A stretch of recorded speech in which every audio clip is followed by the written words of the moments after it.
بسم اللہ الرحمن الرحیم رب اشرح لی صدری ویسر لی امری واحلل عقدۃ من لسانی یفقہوا قولی رضیت باللہ ربا وبالاسلام دینا وبمحمد صلی اللہ علیہ وسلم نبیا ورسولا اللہ اکبر اللہ اکبر اللہ اکبر لبیک لبیک لبیک یا رسول اللہ صلی اللہ علیہ وسلم لک الحمد یا اللہ خلقتنا وہدیتنا وانقذتنا من النار الصلاة والسلام علیک یا رسول اللہ لقد بلغت الرسالہ وأدیت الامانہ ونصحت الامہ ومحوت الظلمہ وارشدتنا الى السنة والجماعہ وبک توجہنا الى ربنا فی هذه الساعة صلی اللہ علیہ وعلا آلہ واصحابہ اجمعین اما بعد فاعوذ باللہ من الشیطان الرجیم بسم اللہ الرحمن الرحیم ان الدین عند اللہ الاسلام صدق اللہ العظیم وصدق رسولہ النبی الکریم الامین ان اللہ وملائکتہ یصلون علی النبی یا ایہا الذین آمنوا صلوا علیہ وسلموا تسلیما الصلاة والسلام علیک یا سیدی یا رسول اللہ وعلا آلک واصحابک یا حبیب اللہ مولا صلی وسلم دائما ابدا علی حبیبک خیر الخلق کلہم منزہ عن شریک فی محاسنہ فجوہر الحسن فیہ غیر منقاسم محمد تاج رسل اللہ قاطبۃ محمد صادق الاقوال والکلیم محمد ذکرہ روح لانفسنا محمد شکرہ فرد علی الامم ربی صلی وسلم دائما ابدا علی حبیبک خیر الخلق کلہم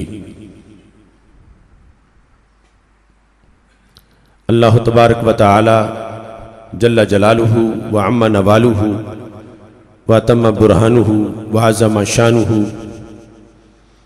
وجل ذکرہ وعز اسمہ کی حمد و ثنا اور حضور سرور کائنات مفخر موجودات زینت بزم کائنات دستگیر جہاں غم گسار زمان سید سروراں حامی بے کساں قائد المرسلین خاتم النبیین احمد مجتبی جناب محمد مصطفیٰ صلی اللہ علیہ وآلہ واصحابہ وبارک وسلم کے دربار گہربار میں ہدیہ درود و سلام عرض کرنے کے بعد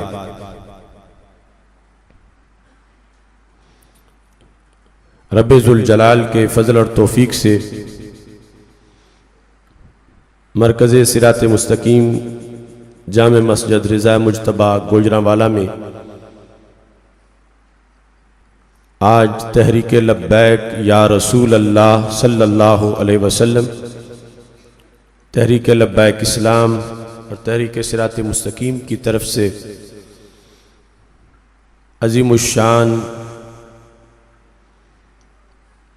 تاج الشریعہ کانفرنس کا انعقاد کیا جا رہا ہے۔ آج کے اس پروگرام کے دو حصے ہیں۔ مفتی اعظم عالم اسلام آفتاب طریقت شیخ الشیوخ حضرت قبلہ عالم مفتی محمد اختر رضا خان قادری رضوی قدس سر العزیز آپ کی خدمات کو خراج تحسین پیش کرنے کے لیے اور آپ کی روح کو ایصال ثواب کرنے کے لیے تاج الشریعہ کانفرنس کا انعقاد کیا جا رہا ہے، اور حالیہ انتخابات میں گوجرانوالا کی سرزمین پر عاشقان رسول صلی اللہ علیہ وسلم نے نظام مصطفیٰ صلی اللہ علیہ وسلم کی حکمرانی، ناموس مصطفیٰ صلی اللہ علیہ وسلم کی پاسبانی کے جذبہ کے لیے جو الیکشن کمپین میں دن رات محنت کی، ان کارکنان کو خراج تحسین پیش کرنے کے لیے جن تنظیمات نے سرپرستی کی، جن شخصیات نے سرپرستی کی،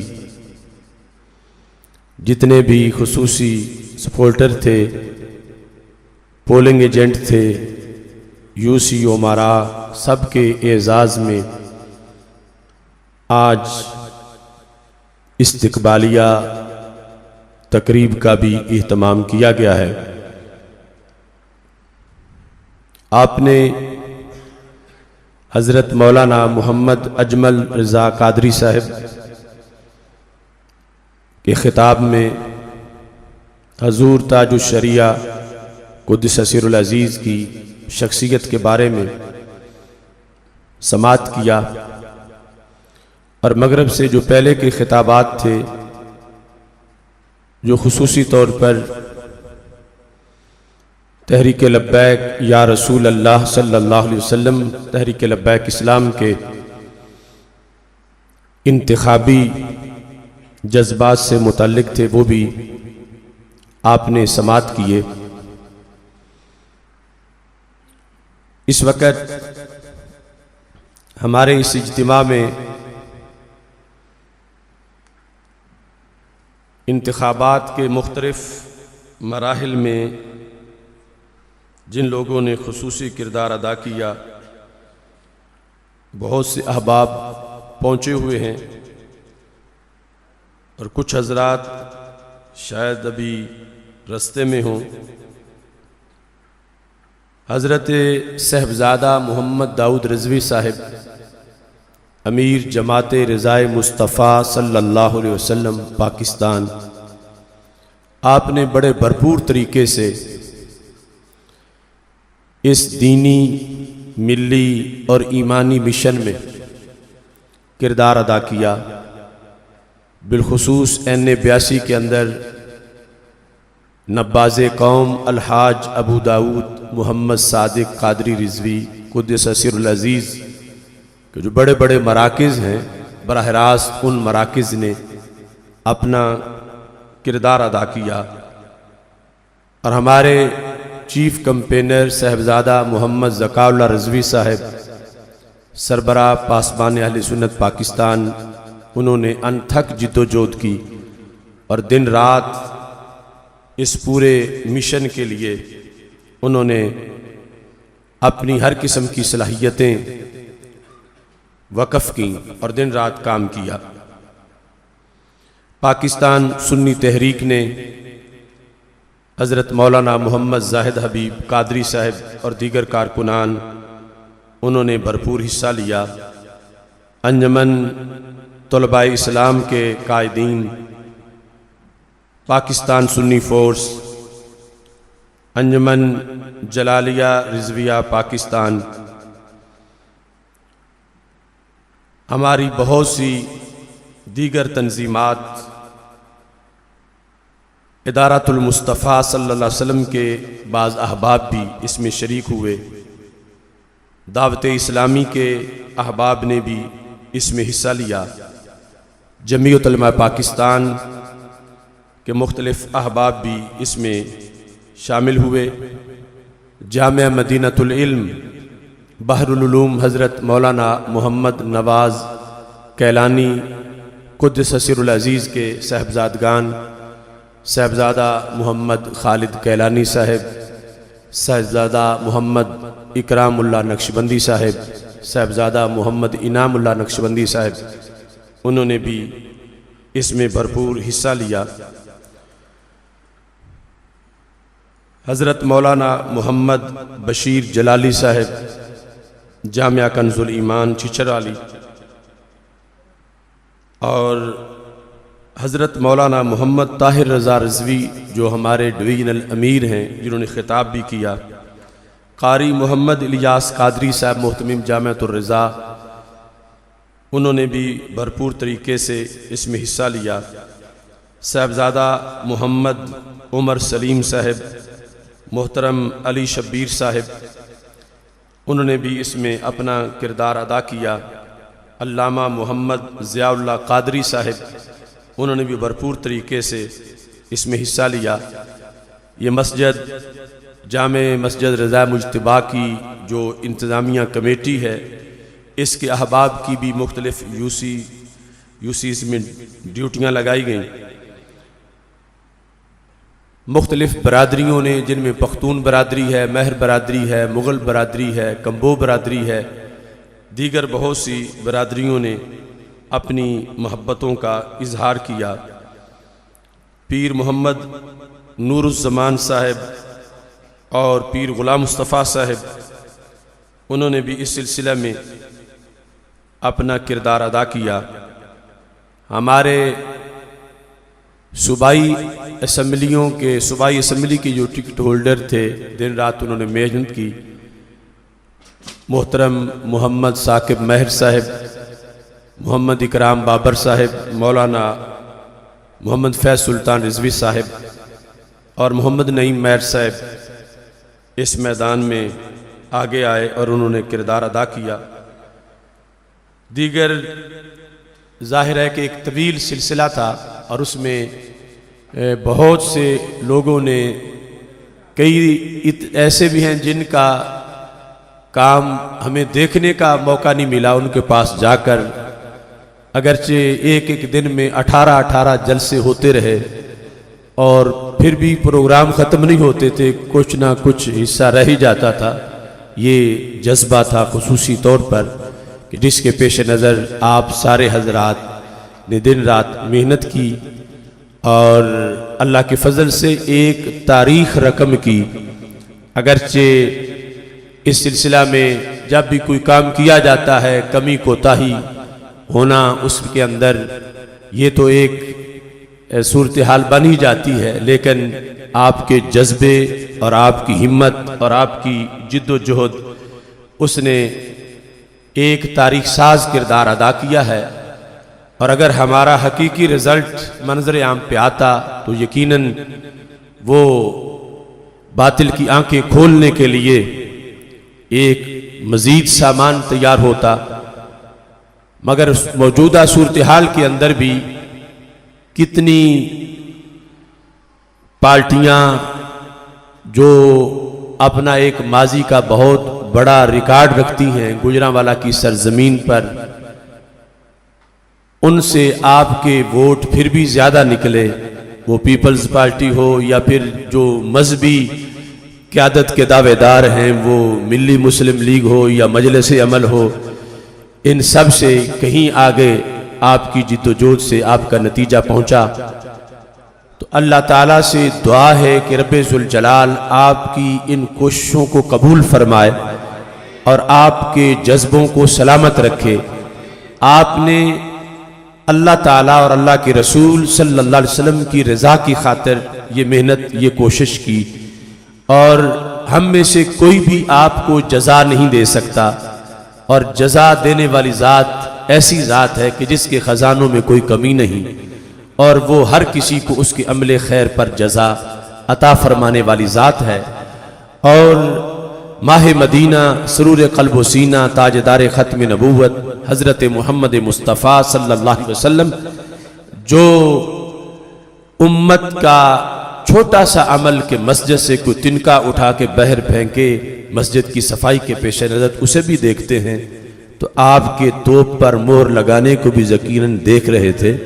اور یہ ایک ایسا عمل ہے، میں خود اپنے نامہ اعمال میں الیکشن میں حصہ لینے کے اس عمل کو اپنے نامہ اعمال میں ایک ایسی امید والی نیکی سمجھتا ہوں کہ جس پر بندے کو بھروسہ ہوتا ہے کہ اللہ اس کے صدقے بیڑا پار فرمائے گا، تو ایسی نیکی کی نیت سے ہم نے اس میں حصہ لیا، دن رات محنت کی، اور ہماری نیکی اللہ کے فضل سے ضائع نہیں ہوگی انشاءاللہ، اور اس پر ہم سب کو خالق کائنات جل جلالہ اجر عطا فرمائے گا۔ اس مقام پر یہ بھی میں ذکر کرنا چاہتا ہوں کہ حضرت پیر سید مراتب علی شاہ صاحب رحمۃ اللہ علیہ، آپ کے فرزند ارجمند سید محمد حسن شاہ صاحب، آپ نے بھی خصوصی مہربانی فرمائی، اور پھر جو شخصیات اہل سنت اکابرین اس شہر میں موجود ہیں، ان سب کی دعائیں ہمارے ساتھ تھیں۔ حضرت مولانا محمد عبدالعزیز چشتی صاحب اور صاحبزادہ محمد رفیق مجددی صاحب، صاحبزادہ محمد رضا ثاقب صاحب، ساری شخصیات ہمارے لیے دعا میں اللہ کے فضل سے انہوں نے ہاتھ بلند کیے، اور ان کا تعاون بھی ہمارے شامل حال رہا، اور انشاءاللہ یہ قافلہ جو شروع ہوا ہے اپنی منزل کی طرف انشاءاللہ یہ رواں دواں رہے گا۔ اور میں نے تقریروں میں، کمپین کی تقریروں میں، اور پہلے بھی سال ہر سال سے میں یہ کہتا رہا ہوں کہ نظام کی جد و جہد یہ بہت سخت ہے، اور اسے برداشت کرنا اور اس کے تقاضے پورے کرنا یہ ایک مستقل انسان کی استقامت کا باب ہے۔ اس کمپین میں بھی میں نے خیالی میں یہ کہا تھا کہ آج تک تمہیں کوئی ایسا موقع نہیں ملے گا کہ مسجد میں نماز کے موضوع پر تقریر خطیب نے کی تھی تو کمیٹی والوں نے جواب دے دیا ہو، چونکہ تم نے آج نماز کی بات کی ہے، نماز کے مسئلے بتائیں، لہذا اگلا جمعہ نہ پڑھاؤ۔ لیکن نظام کی بات کرنے پر آج بھی مسائل کھڑے ہو جاتے ہیں کہ جو آپ نے یہ نظام مصطفیٰ صلی اللہ علیہ وسلم کی بات، جو سیاست کی بات ہے، یہ مسجد میں تم نے کیوں کی؟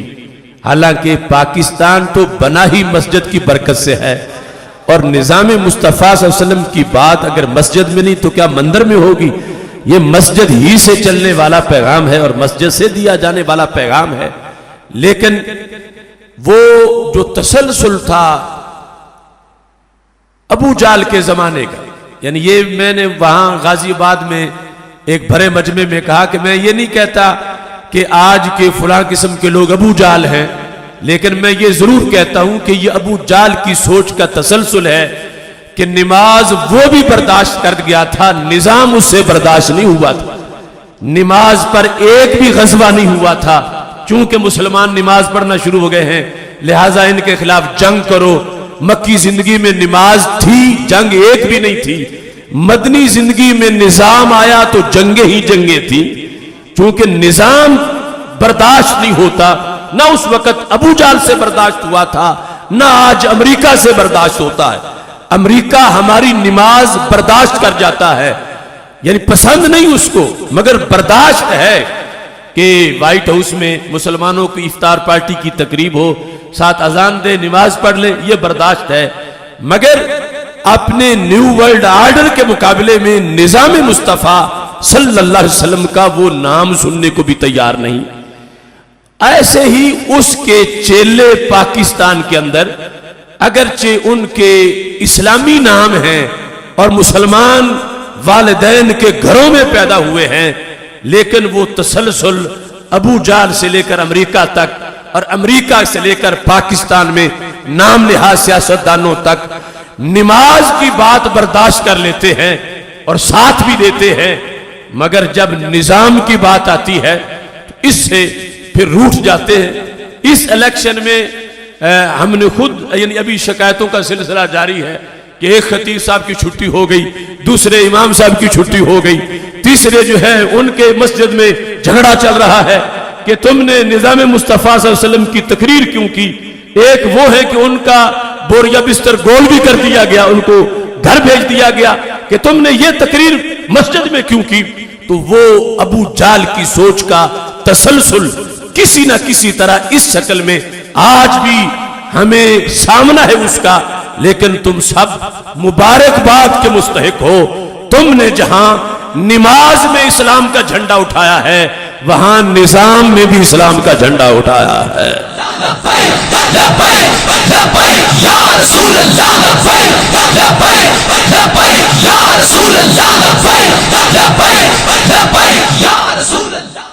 تو اس میں جس طرح آپ کے جذبات ہیں, ان چہروں کو دیکھنے سے کسی تبصرے کی ضرورت نہیں. بھلا ہارے ہوئے لوگ یوں ہوتے ہیں, ہارے ہوئے لوگوں کی تو کمر ٹوٹ جاتی ہے, کئی کئی دنوں تک اٹھتے ہی نہیں, ان کے ہوش اڑے ہوتے ہیں.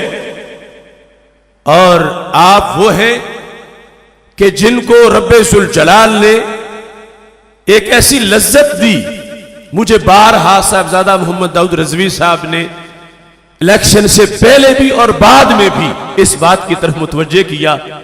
فرمانے لگے اور کچھ ملا ہے یا نہیں, گوجرانوالا کی گلیاں تو لبیک سے گونجتی رہی ہیں. ایک حاجی صاحب 23 کو لاہور ایئرپورٹ پر تھے اور انہوں نے مجھے فون کیا. نوشہرہ روڈ پر ان کا گھر ہے, جمعہ آ کے یہاں پڑھتے ہیں. فیصل صاحب ہمارے دوست, ان کے والد صاحب. تو انہوں نے مجھے فون کیا, چونکہ 22 جولائی کو ہماری ریلی تھی. تو وہ کہنے لگے کہ رات مجھے میرے ایک دوست نے, یعنی بوڑھا ہے وہ بھی, اس نے مجھے فون کیا. پتہ نہیں اس کا علاقہ کون سا بنتا ہے. اس نے کہا کہ میں نے آج تک اتنا پرنور نظارہ نہیں دیکھا کہ 1 بجے جب ہماری سڑک سے لبیک والوں کی ریلی گزری ہے تو ہمیں یوں لگ رہا تھا کہ جیسے رحمتوں کی برسات ہو رہی ہے. یہ ہمارے وہ صوفی صاحب بیٹھے ہیں, اتنے وجد میں تھے یہ, جنہوں نے کیلانی پٹکا گلے میں ڈالا ہوا ہے. یعنی کہاں 11 بجے سے شروع ہوئے اور رات 1 بجے تک, یعنی پورے شہر کے اندر دیوانے لبیک پر جھومتے جا رہے تھے. اور عام کا پارٹیوں کے کارکن تو 2 گھنٹے پیدل چل کے ان کے دانے ختم ہو جاتے ہیں. اور یہ مسلسل, یعنی ایک روحانی کورس بھی تھا اور ایک روحانی غذا تھی اللہ تعالیٰ کے فضل و کرم سے. اور اس انداز میں یہ سلسلہ آگے جاری رہا. اس پر آج بھی ہم یہ نعرہ لگا رہے ہیں, چھایا چھایا چھایا چھایا چھایا چھایا چھایا چھایا.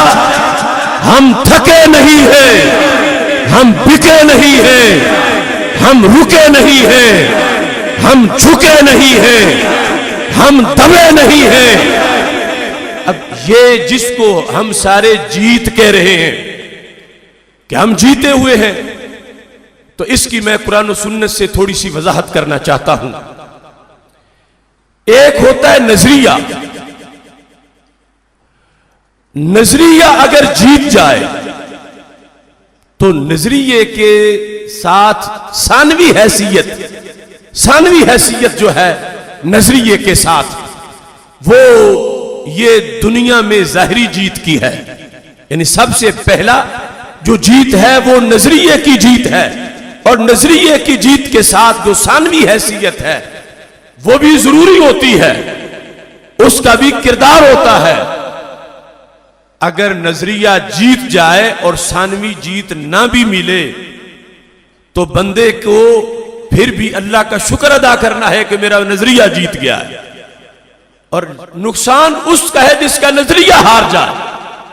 تو اللہ کا فضل ہے, اس الیکشن کے طوفان میں, اس کی آندھیوں میں ہم جس نظریے کے ہمراہ داخل ہوئے, آخری کنارے جب ہم باہر نکلے تو نظریہ پھر بھی ہمارے ساتھ تھا. نہ نظریہ ہم نے بیچا, نہ کوئی بیوپاری ہمیں خرید سکا, نہ نظریہ ہم بھولے، نہ نظریہ مشکلات میں ہم سے چھوٹا. ہم نے جسے بدی کہا حجرے میں، اسے میلاد مصطفیٰ صلی اللہ علیہ وسلم چوک میں بھی بدی کہا. ہم نے جسے بدی پہلے دن کہا اس کو آخری دن بھی کہا. ہمارے ضمیر نے جسے بدی کہا اس کو ہماری زبان نے بھی بدی کہا. اس دوران کئی مراحل آئے. اگر بدی کی کسی قوت کے ساتھ ہم اتحاد کر کے دوسری قوت کے مقابلے میں جیتنے کی کوشش کرتے، جیسے کہ پیشکش بھی کی گئی، تو پھر اگرچہ میں آج قومی اسمبلی کا رکن بن چکا ہوتا، میرا ضمیر مجھے ملامت کرتا کہ جو نظریہ عمر بھر ساتھ رہا، ایک سیٹ کی خاطر وہ نظریہ چھوٹ گیا. پھر تھی ہماری شکست. اللہ کا فضل ہے کہ ہمارا نظریہ جیت گیا. ہم نے نظریہ پاکستان کے غداروں کی بھی جھنجھوڑا. ہم نے کانگریسی ملاؤں کی بھی خبر لی. ہم نے کتاب دکھا کر جو عذاب کے دائی تھے ان کا بھی پردہ چاک کیا. ہم نے کسی سے بدعقیدہ سے ووٹ کی بھیک نہیں مانگی. ہم نے لوگوں کی پالیسی اپنا کر اسمبلی کی سیڑھی پہ چڑھنے کی کوشش نہیں کی. اللہ کا فضل ہے جو گھٹی بریلی شریف سے امام احمد رضا کی طرف سے آئی تھی، ہم نے اس سیاست کے میدان میں بھی فکر رضا کی اس حلف نامے پر اللہ کے فضل سے پہرا دیا. اور ان طوفانوں کے اندر اس چیز پر پہرا دینا، چھوٹا سا کونسلر کا الیکشن ہو تو وہاں بھی اوسان خطا ہو جاتے ہیں کہ سیٹ کے لیے چلو فلاں کے گھر چلے جاؤ، فلاں کو یہ کہہ دو، فلاں بس کسی کو بھیج دو. اور اتنا بڑا کہ صرف پھر ایک سیٹ نہیں، ہم تو پورے ملک میں الیکشن لڑ رہے تھے. آج یہ بات بھی ریکارڈ پر ہے. تحریک لبیک یا رسول اللہ صلی اللہ علیہ وسلم، تحریک لبیک اسلام، ہمارے سارے امیدواروں کے مجموعی ووٹ 2.25 لاکھ ہیں. 2.25 لاکھ.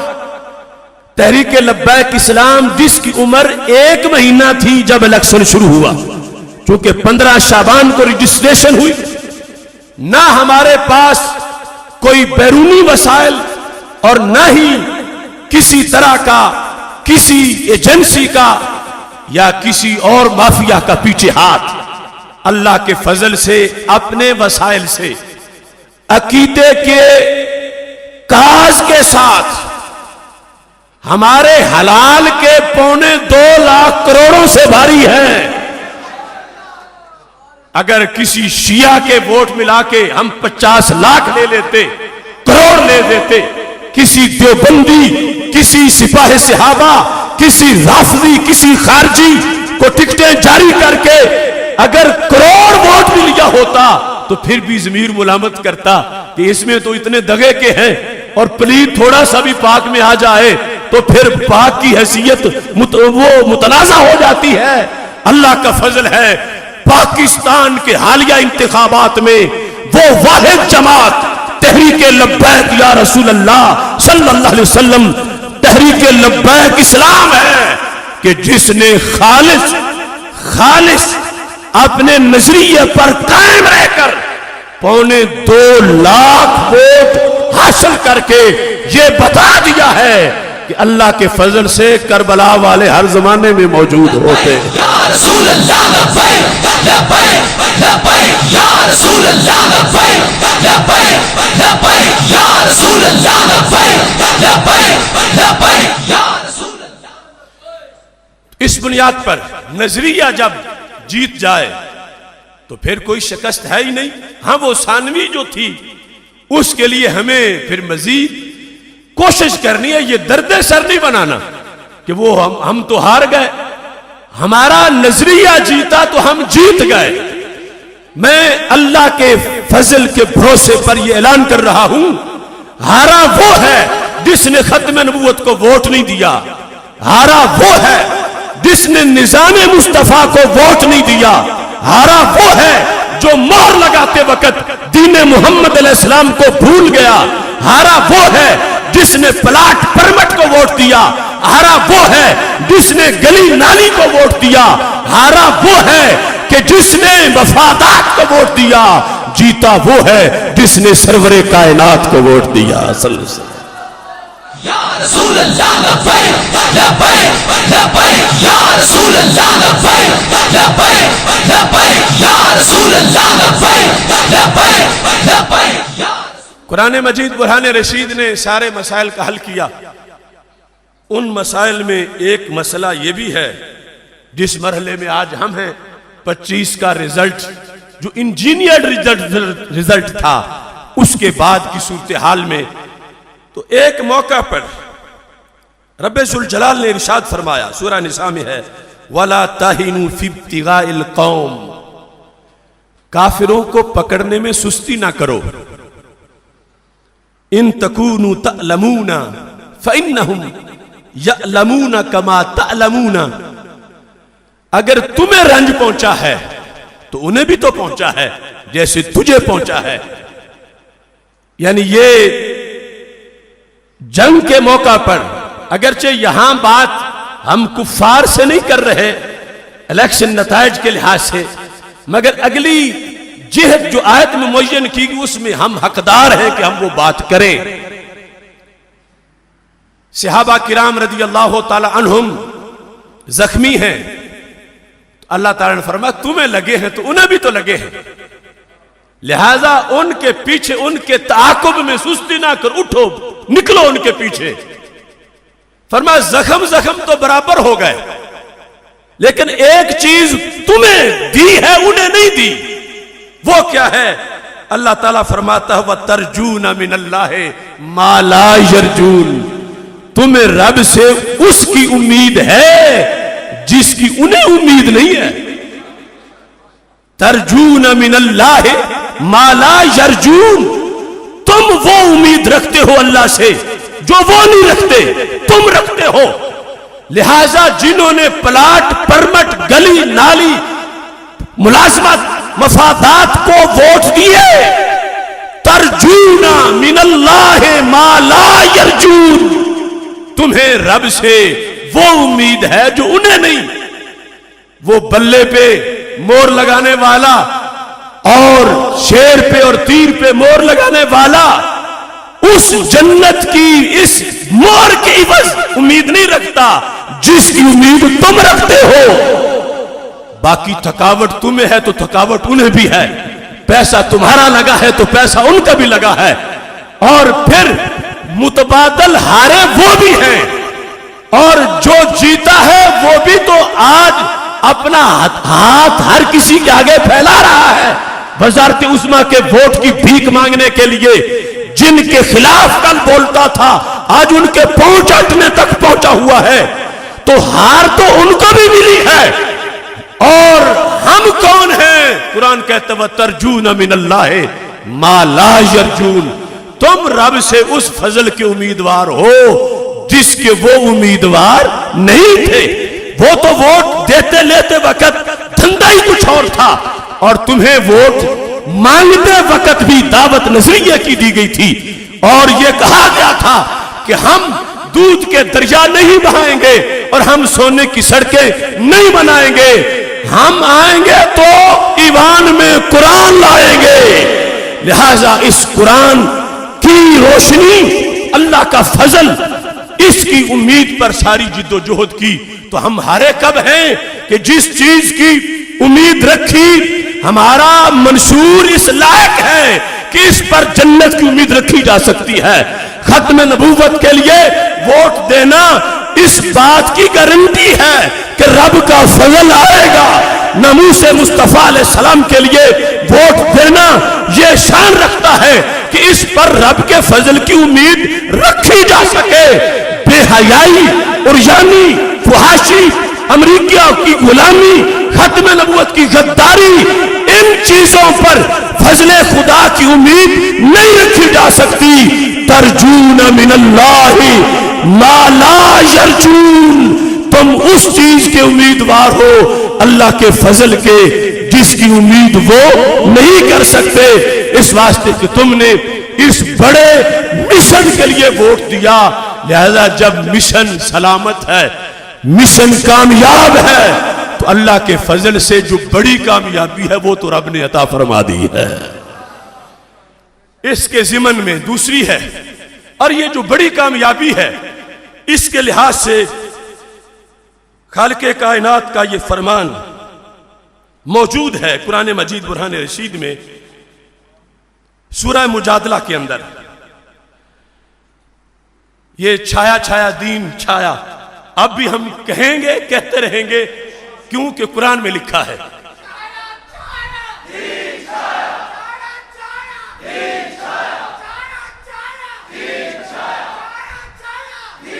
یعنی کوئی کہے کہ ووٹ تو تمہارے تھوڑے ہیں تو تم کیسے کہتے ہو چھایا چھایا دین چھایا؟ تو میں کہتا ہوں اللہ قرآن میں کہتا ہے کتب اللہ لأغلبن انا ورسلی، کتب اللہ، رب نے پکا لکھ دیا جسے کوئی مٹا نہیں سکتا۔ کتب اللہ، رب نے لکھا۔ کیا لکھا رب نے؟ اللہ نے لوح محفوظ میں لکھا لأغلبن انا ورسلی، ضرور بالضرور، لام بھی تاکید کا، نون بھی تاکید کا، ضرور بالضرور میں غالب آؤں گا اور میرے رسول غالب آئیں گے۔ کتب اللہ لأغلبن انا ورسلی۔ اس مقام پر مفسرین نے باتیں کی کہ رسول تو شہید بھی ہو گئے، تو پھر غلبہ کیسا ہے؟ کتنے انبیاء علیہ السلام ہیں جن کو شہید کر دیا گیا، کئی ہیں جن کے آری اور سے بدن کے 2 ٹکڑے کر دیے گئے، اور رب کہتا ہے جس کی بات میں جھوٹ کا امکان ہی نہیں ہے، کتب اللہ لأغلبن انا ورسلی، چھایا میں ہوں، غالب آنے والا میں ہوں، اور غالب آنے والے میرے رسول صلی اللہ علیہ وسلم ہیں۔ تو جب رسولوں کو نقصان بھی ہوا، اور کہیں یوں بھی ہوا کہ امتی صرف ایک، کہیں یوں ہوا کہ امتی صرف 2، کہیں یوں ہوا کہ امت صرف 5، تو پھر غلبہ کہاں ہے؟ تو قرآن کا یہ فیصلہ ہے جس کا نظریہ غالب ہے وہ جیت گیا ہے۔ کوئی ایک رسول ایسے بھی نہیں کہ جس وقت قوموں نے غداری کی وہ نظریہ چھوڑ گئے ہو، نہیں، وہ نظریے پہ قائم رہے، نظریے پہ ڈٹے رہے، نظریے پہ ڈٹ کر بدن کے 2 ٹکڑے کروا لیے تو جیت گئے۔ اللہ فرماتا ان میں سے کوئی بھی نہیں ہارا، وہ سارے جیتے۔ غالب آئے گا اللہ آنا ورسلی، ضرور بھی ضرور۔ تو کس بنیاد پر؟ یعنی نظریے کی جیت ہے۔ اگرچہ ویسے تو مالی نقصان بھی ہوا بلکہ جانی بھی ہو گیا کئی انبیاء علیہ السلام کا، لیکن قرآن پھر بھی کہتا ہے غالب ہے، غالب ہے، غالب ہے، انبیاء علیہ السلام غالب ہیں۔ تو جیسے انبیاء علیہ السلام کے غلبے کو عام نے نہیں لکھا، کتب اللہ، اللہ نے لکھا، تو ہمارا قرآن یہ بتا رہا ہے کبھی ہمت نہ ہارنا۔ یہ غلبہ نظریے کا جب رب نے تمہیں دیا ہے تو اس کا شکر ادا کرو کہ رب نے تمہیں نبیوں کے غلاموں کی لسٹ میں شامل فرمایا ہوا ہے۔ اور پھر سید عالم نور مجسم شفیع معظم صلی اللہ علیہ وسلم آپ نے یہ ارشاد فرمایا قیامت تک ایک جماعت حق پر رہے گی۔ اس حدیث کے مختلف الفاظ ہیں، طائفہ منصورہ یا دوسرے الفاظ کے اندر ایک جماعت قیامت تک حق پر رہے گی۔ کیسی؟ لا یضرہم من خالفہم، ان کے مخالف ان کا کچھ بگاڑ ہی نہیں سکتے۔ لا یضرہم، ان کو نقصان نہیں پہنچائیں گے۔ کون؟ من خالفہم، جو ان کے مخالفین ہوں گے، وہ ان کو نہیں ہرا سکتے، ان کو نقصان نہیں دے سکتے ان کے مخالفین۔ اس پر بھی محدثین نے بحث کی کہ یہ تو کتنا بڑا نقصان ہوا اس طائفہ منصورہ میں کربلا کے میدان میں امام حسین رضی اللہ تعالیٰ عنہ تھے اور 72 تن وہ شہید ہو گئے، تو کیا ان کو نقصان نہیں ہوا؟ لا یضرہم من خالفہم، اس کا پھر کیا مطلب ہے؟ کتنے ہیں وہ چلو کربلا سے، اور پھر دیکھو امام اعظم ابو حنیفہ کو جیل کی سلاخوں کے پیچھے، اور پھر دیکھو امام احمد بن حنبل کی پشت پہ وہ کوڑے لگتے ہوئے جو ہاتھی کو لگے تو وہ بھی زمین کے ساتھ لگ جائے، پھر دیکھو جیل میں امام موسیٰ کاظم کو، پھر دیکھو امام بخاری کو، پھر دیکھو امام فضل خیروادی کو، اور پھر دیکھو مجدد الفسانی کو گوال جار کے قلعے میں بند۔ تو لا یضرہم من خالفہم کا کیا مطلب ہے؟ تو سارے محدثین نے کہا مطلب سچا ہے کہ ایسی جماعت ہر دور میں رہے گی، فرما ان کی دلیل کا کوئی جواب نہیں دے سکے گا، کسی کے پاس بس میں نہیں کہ ان کے نظریے کو ڈیمیج کر کے دکھائے، ان کی دلیل کمزور کر کے دکھائے، ان کی دلیل کا توڑ پیش کرے۔ فرما وہ دوسرے نقصان کی تو بات ہی نہیں ہو رہی، بات بڑے نقصان کی ہو رہی ہے۔ لا یضرہم من خالفہم، ان کے مخالفین انہیں نقصان نہیں پہنچا سکیں گے، یعنی ان کی دلیل کہیں کمزور نہیں ہوگی، یہ دلیل کا میدان نہیں ہاریں گے، یہ نظریہ کا میدان نہیں ہاریں گے، یہ نظریے پہ ڈٹے رہیں گے، ان میں کوئی خان نہیں ہوگا، ان میں کوئی غدار نہیں ہوگا، ان میں کوئی سوداگر نہیں ہوگا، یہ سچے نظریے پر ڈٹ کر اس کی سچائی بیان کرتے رہیں گے۔ میرے آقا علیہ السلام نے فرمایا قیامت آ جائے گی، اس قبیلے کے لوگ زمین پہ موجود رہیں گے۔ یہ فلسفہ ہمارے سامنے ہمارے آقا صلی اللہ علیہ وسلم کی حدیث میں موجود ہے۔ امام بخاری جیسا امام وقت، جس وقت آپ کا آفتاب علم پورا عروج پر تھا، تو بخارا کے لوگوں کو شوق آیا کہ ہمارا بندہ تھا عالم اسلام میں آفتاب کی طرح چمک رہا ہے، تو ہم کیوں نہ اسے اپنے گھر بلائیں، بخاری بخارا میں آ کے رہیں۔ لہذا امام بخاری کو حاکم بخارا نے دعوت دی کہ آپ تشریف لائیں، بخارا منتظر ہے آپ کا، امام المسلمین آپ قرار پائے ہیں، تو علاقہ ہمارا ہے، یہاں زیادہ حق ہے آپ کا، یہاں آ کے رہیں۔ امام ذہبی نے سیر اعلام نبلاء میں لکھا ہے کہ امام بخاری کا استقبال کا جب پروگرام بنا تو تقریباً 10 کلومیٹر تک گنبد بنائے گئے سڑک کے ساتھ، اور محرابیں کہ امام بخاری نے یہاں سے گزرنا ہے، اور پھر جب سواری گزری تو سونے چاندی کے سکے نچھاور کیے گئے، اتنے کلومیٹر شکر کی برسات کی گئی، سونا چاندی نچھاور کیا گیا، اور امام بخاری کی سواری گزر رہی تھی۔ دنیا حیران تھی کہ کیا دلوں پہ راج کرنے والا امام ہے۔ چند دن گزرے کہ حاکم وقت سے اختلاف ہو گیا، اس اختلاف کی کئی وجوہات بتائی جاتی ہیں۔ ایک اس میں امام ذہبی نے یہ بھی لکھی ہے کہ اس نے کہا کہ میرے گھر آ کے نہ بخاری میرے بچوں کو پڑھایا کرو، تو امام بخاری نے کہا میں نے بخاری علم کو ذلیل کرنے کے لیے نہیں لکھی، اس کے لیے تو بڑے بڑے شہزادے گھر سے نکل کے آتے ہیں حدیث پڑھنے کے لیے۔ اس نے کہا چلو ٹھیک ہے میں مان جاتا ہوں، مگر کلاس میں جہاں میرے شہزادے بیٹھیں گے کسی غریب کو نہیں بیٹھنے دیا جائے گا۔ تو امام بخاری نے کہا یوں علم پہ پابندی نہیں لگایا جا سکتی، جہاں غریب نے بیٹھنا ہے وہاں تیرے بیٹے نے بھی بیٹھ کے پڑھنا۔ یہاں سے اختلافات ہو گئے، اور چلتے چلتے پھر بادشاہ نے سمجھا کہ یہ بخاری میرے خلاف، یہ تو میری حکومت کمزور کر دیں گے، اس نے پیغام بھیجا کہ آپ اس شہر سے نکل جائیں۔ اب امام بخاری شہر سے نکلنے لگے تو سامنے میڈیا والے آ گئے، اس زمانے کے میڈیا والے امام بخاری کے ساتھ 2-3 شاگرد ہیں، شہر سے باہر جا رہے ہیں۔ کہاں وہ دن کے میلوں تک مخلوق جمع ہے اور گنبد بنے ہوئے ہیں اور شکر جو ہے وہ برسائی جا رہی ہے اور سونا چاندی نچھاور کیا جا رہا ہے، کہاں؟ اب تھوڑے وقت کے بعد امام بخاری نکل رہے ہیں اور 2-3 طالب علم ساتھ ہیں۔ آگے سے ایک شخص نے آ کے پوچھا اے بخاری جا تو رہے ہو مگر مجھے ایک بات تو بتا جاؤ، ان 2 دنوں میں فرق کیا ہے؟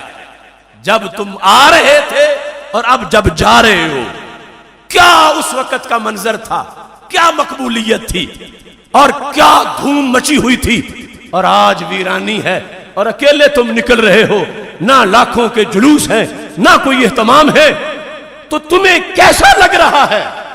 امام بخاری نے بڑی پتے کی بات کی. امام ذہبی نے سیر اعلام النبلاء میں لکھا، امام بخاری نے کہا لا ابالی اذا سالم دینی، اس دن میں اور آج کوئی فرق نہیں. کیوں؟ فرمایا میں اگر آج اپنا دین بیچ کے نکل رہا ہوتا تو میں رسوا ہو گیا ہوتا. فرمایا میں اپنا مذہب سلامت لے کے جا رہا ہوں.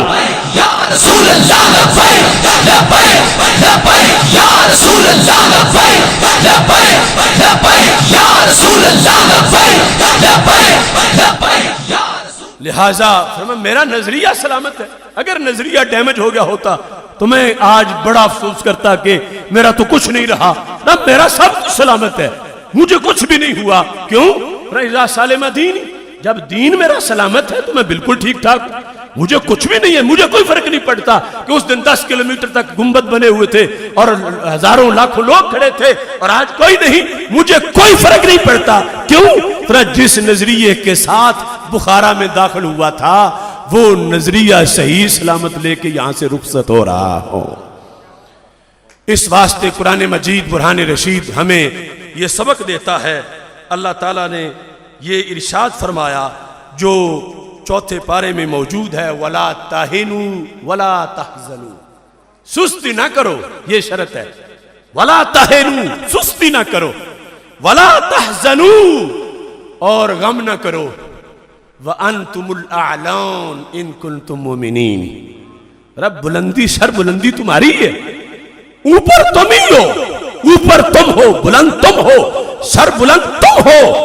شرط یہ ہے ان کنتم مومنین، اگر تم یقین رکھتے ہو تو پھر بلندی تمہاری ہی ہے.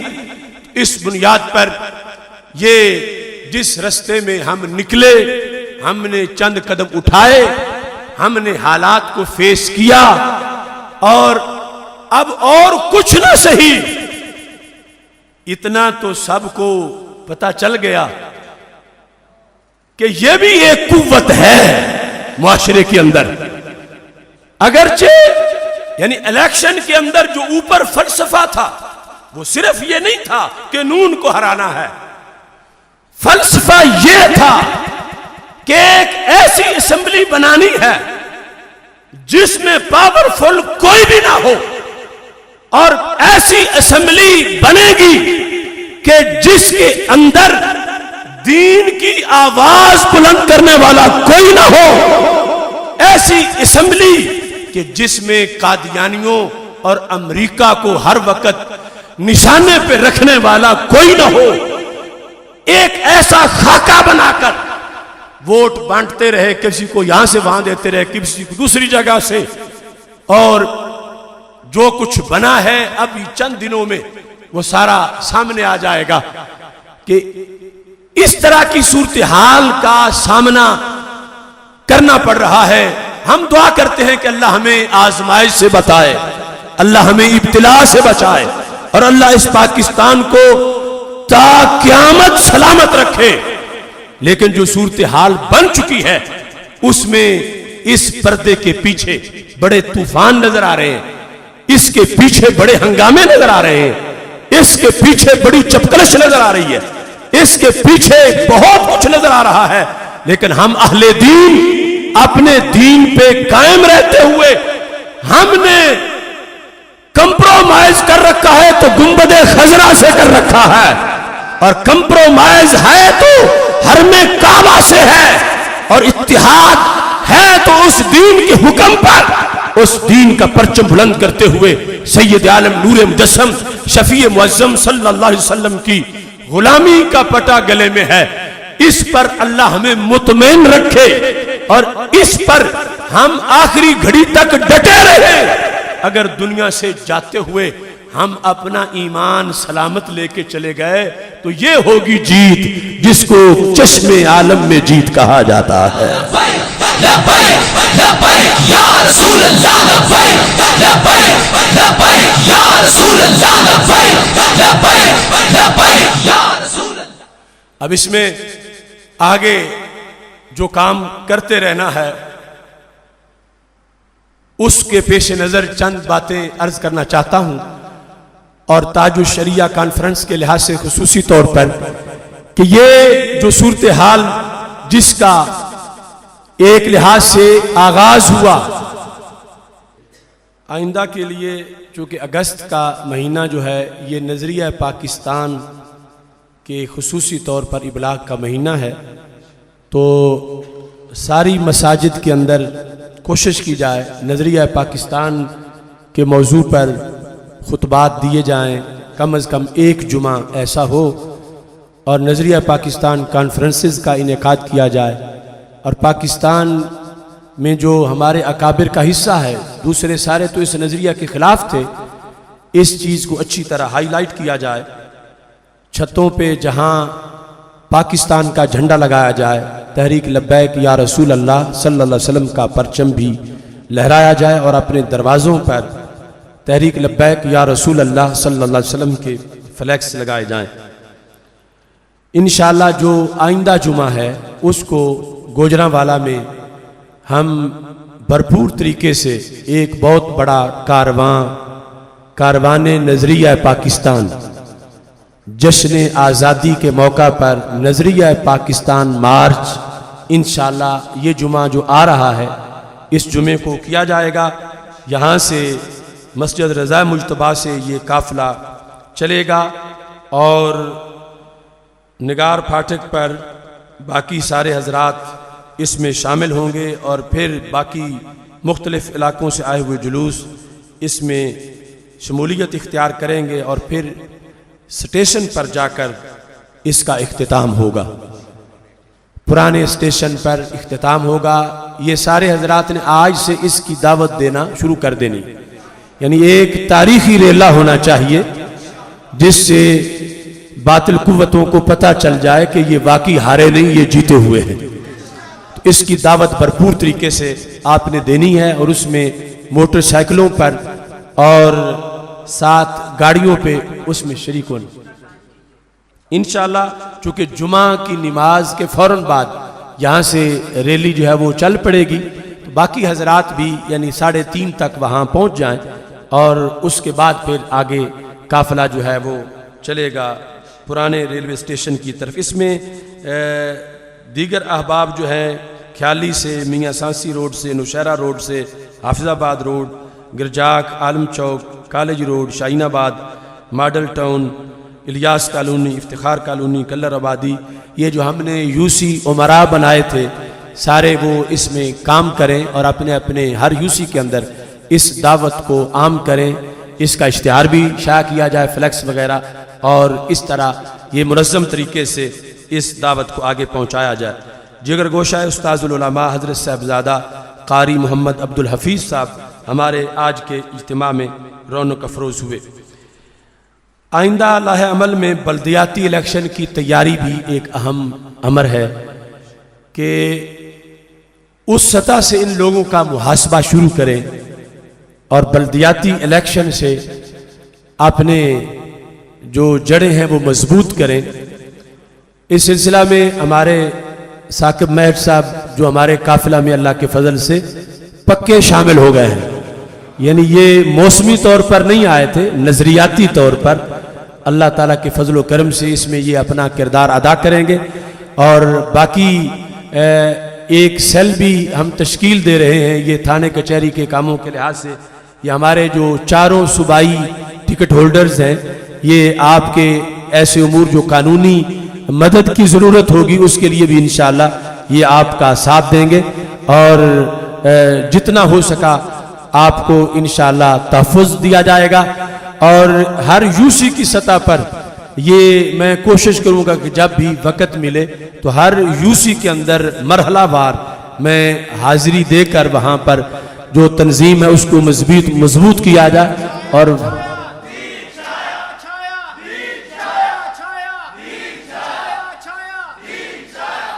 تو وہاں سے یعنی مضبوطی کے ساتھ تنظیمی نظم و ضبط، اور ہر یوسی کے اندر ایک کنونشن جس میں اس علاقے کے لوگ بھرپور شریک ہوں، یہ مرحلہ وار انشاءاللہ پیغام پروگرام ہمارا آگے چلے گا۔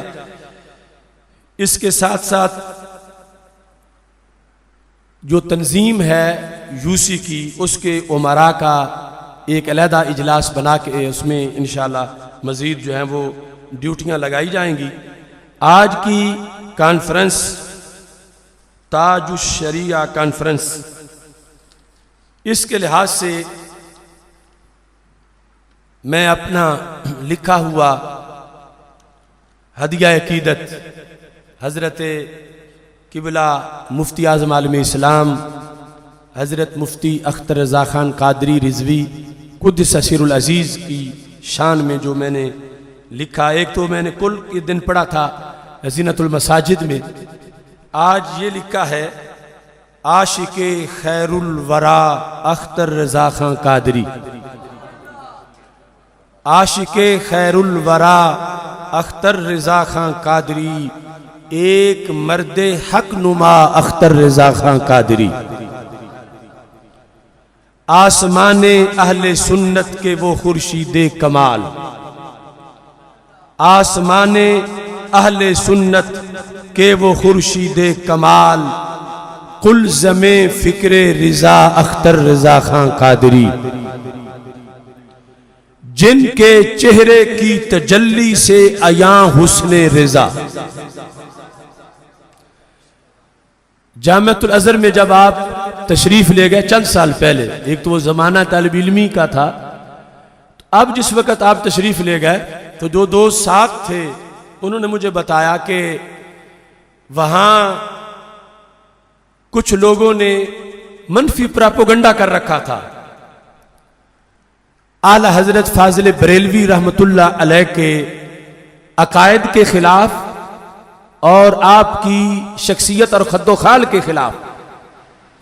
تو جب حضرت مفتی اختر رضا خان قادری رحمت اللہ علیہ آپ جامعہ ازہر تشریف لے گئے تو ازہر کے چانسلر نے یہ کہا کہ جس امام احمد رضا کی نسل کا یہ شہزادہ اتنا خوبصورت ہے، وہ خود کتنے خوبصورت ہوں گے۔ انہوں نے کہا کہ جو یہاں پراپوگنڈا کیا گیا تھا امام احمد رضا کے بارے میں، اس پراپوگنڈے کا جواب ان کی صورت میں بھی موجود ہے، ان کی سیرت میں بھی موجود ہے۔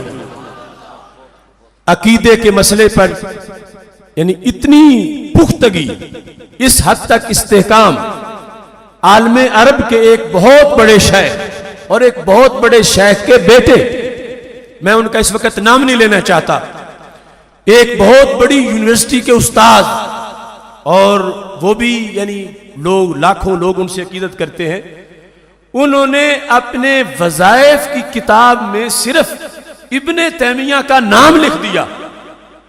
تو مفتی اختر رضا صاحب نے ان سے احتجاج کیا کہ اس بندے کی اتنی خرافات ہیں، فلاں توسل کے خلاف، برکت تبرک کے خلاف، آپ نے اس کا نام کیوں لکھا؟ اس کا نام نکالو گے تو پھر ہماری تمہارے ساتھ ملاقات ہوگی، ورنہ ملاقات نہیں ہوگی۔ جس کے چہرے کی تجلی سے عیاں حسن رضا، مظہر احمد رضا اختر رضا خان قادری، جن کی عظمت کے ہوئے عرب و عجم بھی معترف، وہ امام دلربا اختر رضا خان قادری، مسند رشد و ہدایت کا نرالا تاجور، مسند رشد و ہدایت کا نرالا تاجور، وہ شریعت کی صدا اختر رضا خان قادری۔ کتنے طوفانوں کا رخ بدلا تھا ان کے علم نے، اہل حق کا دبدبا اختر رضا خان قادری۔ ناز کرتے ہیں غلامان رضا جس نام پر، ناز کرتے ہیں غلامان رضا جس نام پر، وہ مفکر پیشوا اختر رضا خان قادری۔ آج اگرچہ وہ دنیا سے چلے گئے، لیکن قرآنی نقطہ نظر سے مومن اور عام انسان، ان کی زندگی میں فرق ہے۔ عام انسان ایک زندگی سے زندہ ہے اور ہر مومن دو زندگیوں سے زندہ ہے۔ اور روح نکلنے سے ایک ختم ہوتی ہے دوسری پھر بھی برقرار رہتی ہے۔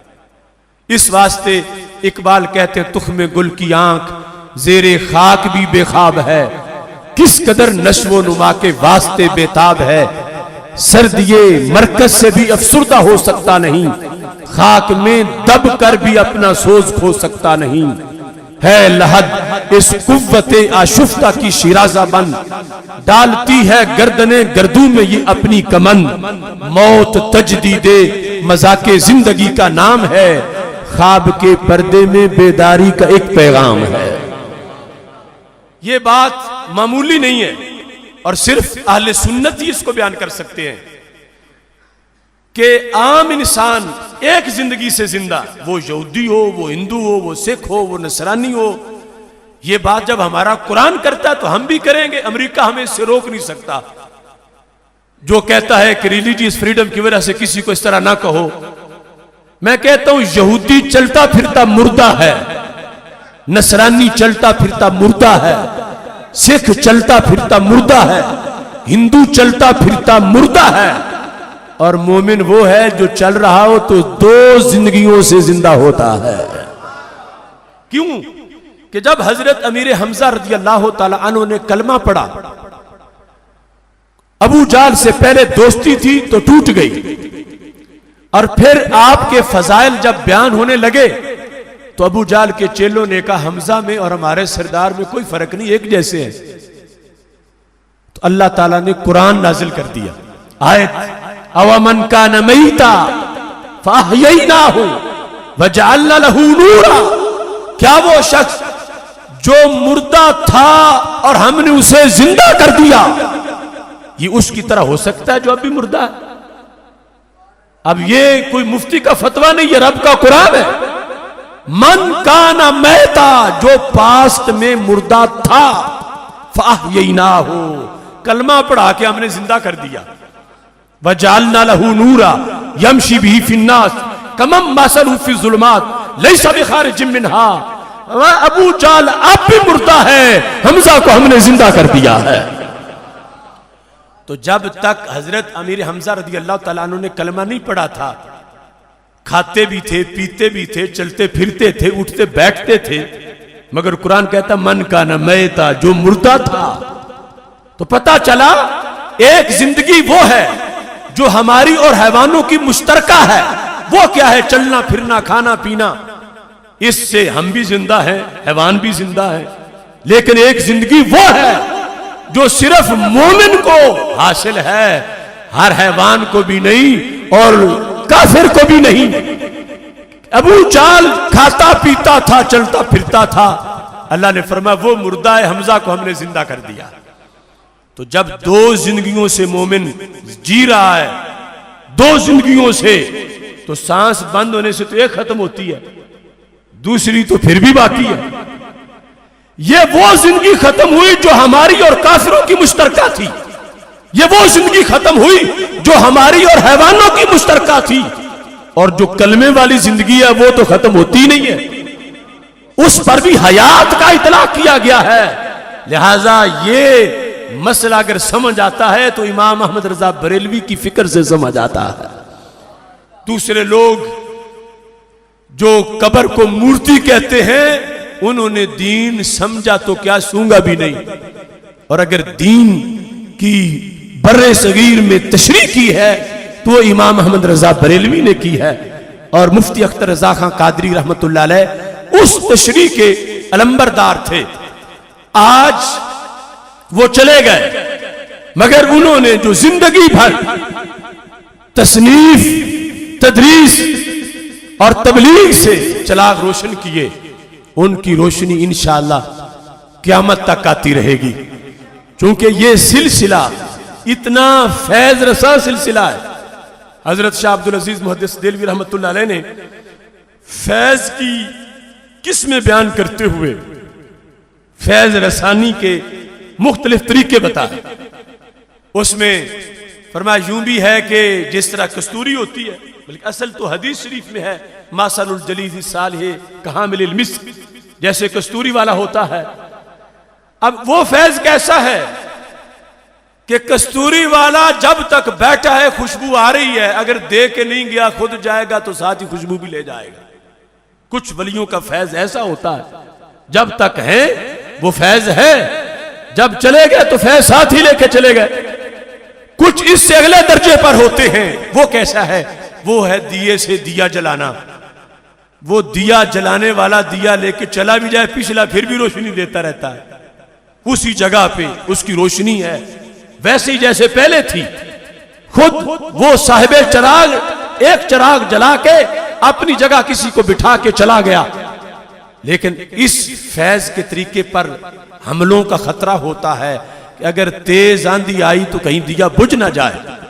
اس سے پھر ایک اگلا مزید سیف ذریعہ ہے، وہ یہ ہے کہ گہرا سمندر ہو اور اس کے کنارے کے ساتھ ایک کنواں ہو اور اندر سے سمندر سے نیچے سے رستہ اس کنویں کا بنایا گیا ہو، جو پانی اس سمندر کا اس کنویں میں آتا ہے اور آگے وہ تقسیم ہوتا ہے۔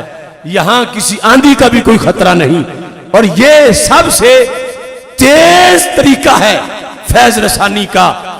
اللہ تعالیٰ نے اعلیٰ حضرت رحمت اللہ علیہ کے خاندان کو یہ طریقہ عطا فرمایا، یہاں تک کہ ہمارے شیخ کامل حافظ الحدیث پیر سید محمد جلال الدین شاہ صاحب نقشبندی قادری آستانہ عالیہ بھکی شریف، جنہوں نے 1940 میں بھکی شریف منڈی بہاؤدین میں جامعہ محمدیہ نوریہ رضویہ بھکی شریف کی بنیاد رکھی 1940 میں، خود اپنے دارالعلوم میں خود بھی اساتذہ کو رکھ کے پڑھتے رہے۔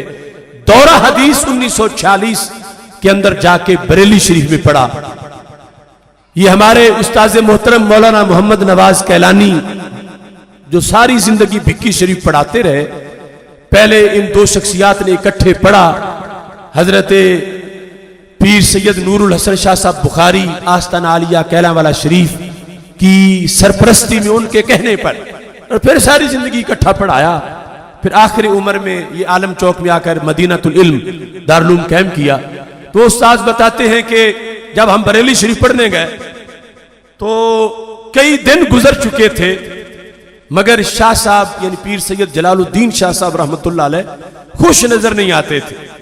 حالانکہ ہم نے بریلی شریف کا سفر یعنی منڈی بہاؤدین پھالیا سے چل کے کہاں بریلی شریف انڈیا میں ہم گئے، اور سبق بھی بہت اچھا ہوتا تھا اور شوق بھی بڑا تھا کہ قبلہ پیر سید نور الحسن شاہ صاحب بخاری رحمت اللہ علیہ نے بھیجتے وقت فرمایا تھا کہ لوگ دیوبند جا کے پڑھتے ہیں، ہم نے تجھے دورہ بریلی شریف میں پڑھانا ہے، اس واسطے کہ ہم نے آخری مور بریلی شریف سے لگوانی ہے۔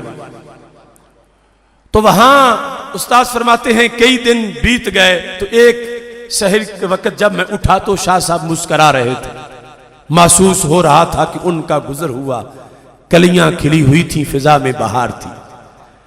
کہتے میں نے پوچھا شاہ صاحب اتنے دن ہو گئے ہیں آپ خوش نہیں تھے، آج اس وقت مسکراہٹ کا کیا سبب ہے؟ تو شاہ صاحب رحمت اللہ علیہ نے فرمایا کہ میں جب سے آیا تھا اسباق اگرچہ بڑے اچھے ہوتے تھے، لیکن مجھے یہ فکر لاحق تھی کیا دربار رسالت صلی اللہ علیہ وسلم میں ہمارا پڑھنا منظور بھی ہے یا نہیں، کہ دن رات ہم ان کی حدیث پڑھتے ہیں، قال قال رسول اللہ صلی اللہ علیہ وسلم، کبھی بخاری کبھی مسلم، انہیں ہمارا پڑھنا پسند بھی ہے یا نہیں؟ تو کہا آج رات تاجدار مدینہ صلی اللہ علیہ وسلم تشریف لائے اور انہوں نے کہا تمہارا پڑھنا بھی پسند ہے، تمہارے اساتذہ کا پڑھانا بھی پسند ہے۔ لبیک لبیک یا رسول اللہ، لبیک لبیک لبیک یا رسول اللہ، لبیک لبیک لبیک۔ یہ بریلی شریف کا وہ خاص مکتب ہے کہ جہاں سے اتنے علم کے رجال کار تیار ہوئے، اور پھر جس طرح مولانا اجمل رضا صاحب کہہ رہے تھے کہ بعض جگہ صاحبزادگی اثر انداز ہو جاتی ہے، اور علماء کے پیروں کے صاحبزادے، پھر صاحبزادوں کے صاحبزادے پڑپوتوں تک جاتے ہوئے تو بالکل معاملہ جو ہے وہ بعض جگہوں پہ کمزور پڑ جاتا ہے، لیکن یہ اعلیٰ حضرت رحمت اللہ علیہ کے پڑپوتے بھی اپنے عہد میں چوٹی کے عالم اور چوٹی کے اصحاب تقویٰ میں سے اور چوٹی کے محققین میں سے تھے کہ جن کے علم کی دھاک پوری دنیا پر بیٹھی، اور اللہ تعالیٰ کا فضل ہے آپ نے اپنے خصوصی فیض سے اپنی طرف سے اجازت سے بندہ ناچیز کو نوازا اور خصوصی طور پر مہربانی فرمائی. اللہ تعالیٰ آپ کے درجات کو بلند فرمائے.